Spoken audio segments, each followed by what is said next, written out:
გარემოს დამცველებმა ცხელხაზზე შესული შეტყობინების საფუძველზე მცხეთა-მთიანეთში ნაპოვნი დაჭრილი ყანჩა და ყაზბეგში ნაპოვნი შურთხი თბილისის ზოოპარკში გადაიყვანეს.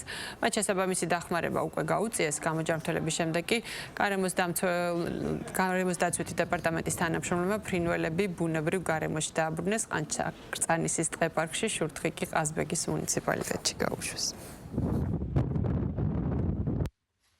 გარემოს დაცვითი ზედამხედველობის დეპარტამენტის თანამშრომლებს სახელმწიფო კონტროლის განხორციელების პროცესში ხშირად გვიწევს დაზიანებული ფრინველების გადარჩენა.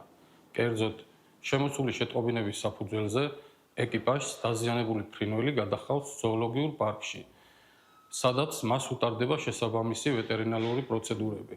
გამოჯანმრთელებული ფრინველი უბრუნდება ველურ გარემოს.